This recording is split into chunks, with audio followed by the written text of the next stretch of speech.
we are going to be talking about the Coleridge-Taylor, the Bamboula, the second violin part. This piece has a lot of things going on in it. It's very long, it's very involved. There's lots of key signature changes, tempo changes, time signature changes. Actually, it's up the wazoo, so we've got everything going on in this. Okay, now from the very get-go, we have this long grace note. And eventually we will be in 1, so it's going to be very fast. Okay, but take the time to figure out that you're playing the right notes. First of all, F sharp, C natural, so that your finger patterns are correct and you're comfortable with that run, so it's accurate. As we get into our little trills, okay, I have found that at rehearsal my hand is getting tired. And so I suggest that you switch back and forth between 3 and 2, and then 2 and 1. Maybe not like right in the middle of a bow, but maybe the first time that we have this from the beginning, you do 3-2, and then the section that's near letter A, you do 2-1. So make that work for you. Also recognize the accidentals and the runs that are different later. The one with the E flat, F natural. Okay, make sure you can play that one accurately and quickly. As we move on, we are at the ah tempo. This is about halfway down where we have this pattern.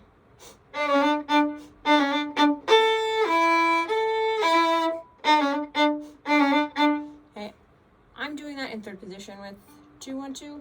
You could do 4-3-4 if you're feeling really confident with a quick pinky, but do what works best for you and what is going to be accurate and correct. Okay. As we go on, throughout the piece we have different sections where there's double stops. Most of them can be played just fine as double stops. If you're still figuring out which note you're going to play, where you're going to put that, start by practicing just the top notes, and then just the bottom notes, and then put them together. Okay, sorry, my screen is moving on its own. Okay, so that happens at near the bottom of page 1. We've got some double stops that you can do if you practice them separately and then put them together. As we go on to page 2, there are some other things I wanted to highlight. Letter D, we've got some triple stops in there. It's pizzicato. You can play all 3 of those notes just fine together. Okay, just practice getting across all 3 strings quickly so that it's all together sounding on one beat. Okay, as we go in to the section after D, we've got largamentes, which are going to be in 2. We've got a tempos, which are going to be in 1. We have a lot of tempo changes, and you need to be as familiar with this section as you possibly can so that you are not stuck in your music with your eyes. Make sure that you know it well enough that you can keep eyes up on Dr. Sutherland so you can watch his tempo changes more carefully. As we have at letter E, and later when we have all of these crazy 16th notes, whatever those are in there, okay? Anytime you have a run of 16th notes or you have a section with a lot of really fast 16th notes, I suggest that you use something that I call rhythms. You might have done something like this before, but maybe call it something different, where you break it down. Like, I'm going to take the measure before E, for example. Okay, E is 173, I think, in my handwriting. So that measure before E, we have the 2 sextuplet groupings. I'm going to break those into groups of 3. So 3, 3, and then 3 and 3. And I'm going to elongate or emphasize the first note in each group of 3 first. I'm going to change the rhythm and make it longer.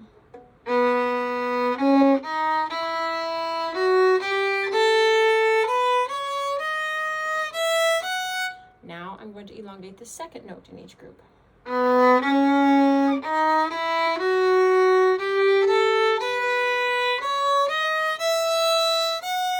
Okay, it sounds really weird in your ear sometimes. Now I'm going to elongate the third note in each group.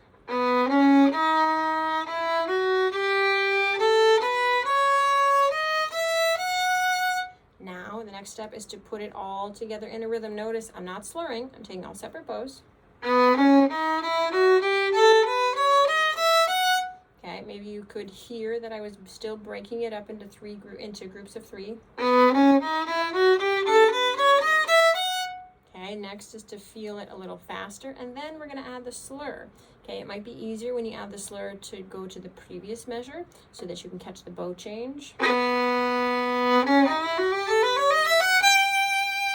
Okay, the goal is to be able to play it correctly and quickly. So you start out slow, and then you set your metronome to something slow, and you keep bumping it up, and you keep bumping it up to get it faster. Okay, at E, we will be in 2. That's really legato, really smoothly connected. Then, a few bars later, 8 bars later or so, the odd tempo, we're back in 1. Okay, so we're thinking 1, 2, 2. And there's rallentando in there. We are taking that slower. We're slowing it down. So really be comfortable with these sections so that you can watch and not miss the tempo changes. All right, now let's take a look at this section with all these crazy 16th note back and forth all over the place. Rhythms. Use rhythms. Okay, first of all, we're mostly in second position, a little bit in first position, so that we avoid string crossings as much as possible. That's the goal. And so you want to be making sure that you're playing the right notes, first of all. So I might check the interval, like F natural to B flat in first position.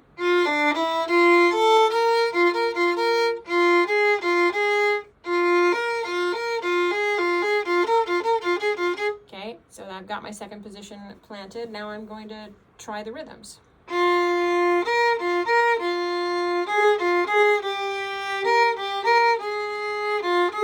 Second note.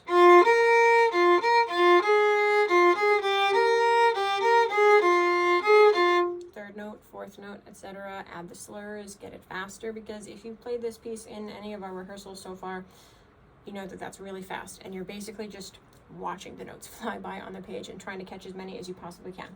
Okay, so take rhythms to that section, figure out where your intervals are so that you're listening and playing everything into.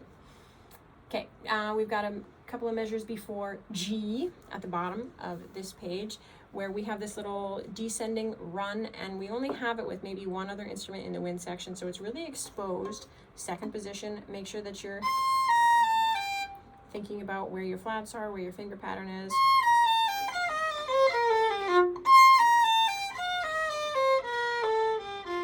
And then ending on an E flat. Okay, so again, slow that down, figure out where those are.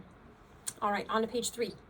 The section at H looks kind of like a brain puzzle or an optical illusion or something, because it's all syncopated. Okay, and I want you to take a pencil and write in where the beats are. We're going to be in a big 3. Okay, so here's letter H. This might look backwards for you, I don't know. But I want you to write in, here's beat 1, here's beat 2, here's beat 3. Okay, you need to know where the beats fall so that you know when to play your notes and you know when to change your notes when we have note changes in the middle of a measure. Okay, so take the time. You don't have to do it for every single measure because that'll get messy and hard to read, but do it at least for the measures where there's a lot of note changes within the measure and you need to know which or which half of the beat you're going to change your note on. Okay, and then it's triple P there. It's really, really soft. We're out upper half, tip of the bow, flats, near the fingerboard, moving just slightly. Okay, so it's a matter of changing notes together, changing bows together. Okay, as we get past this section, we get onto J. We move into things that we have seen before, especially at letter K, except we've got 4 flats in the mix as we get in there from J to K. So really take the time to play J slowly. Check with open strings. Check to make sure that you are in tune and you're playing all your flats. Okay, page 4. Okay, page 4 is mostly things that we have seen before. So if you've practiced it well when it happened in the beginning of the piece, you're going to be able to do it once we get to page 4. Okay, and we see it again. Just a couple more things before the end. Find letter R on page 5. 522 is the measure. Okay, it doesn't look so bad, it's just eighth notes, but at this point we are fast. This moves really quickly, and I think most of the times that we've played it so far, it sounds a little bit like mush, and so we really need to get that together and to get it strong because it's fortissimo, we've got accents, and so this is another place to do rhythms. You could do it one measure at a time, group of 4 notes, like this.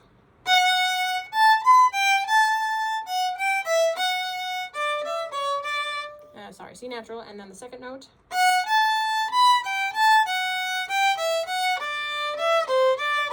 Then the third note, then the fourth note, so that your finger pattern is really, really accurate there. Okay, and that you can play it cleanly. A few measures later, we have that giant run all the way up into 538, the più mosso. We are shifting. Let me show you where we're shifting. This is another place for rhythms. Break it down. It could even be 2 notes, 2 notes, 2 notes, 2 notes, and then you do maybe 4 notes and 3, 3, 3, just kind of breaking it up so that you're practicing the finger pattern, you're doing the repetition. But here's where we're shifting. Third position. Shifting up to 1 on D. Okay, and that'll be a down bow. That's a G. Make sure that you want to get up there and play that note in tune because it's on a downbeat and it's loud. Okay, as we move on in the più mosso, those triplets. I think first few times those have caught us off guard. Like, whoa, those are real fast. Okay, another section for rhythms.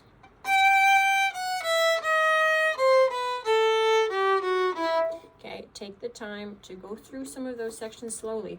Now, I'm not saying you have to do rhythms for the whole piece, but those sections that are really fast and they catch us and we miss them, take the time to pull those out and work on them so that you can not get lost. Especially because after all of those triplets, we've got those chords. You don't want to fall in a rest. The chords, they can be played as quadruple stops. We're rolling them really quickly. Okay,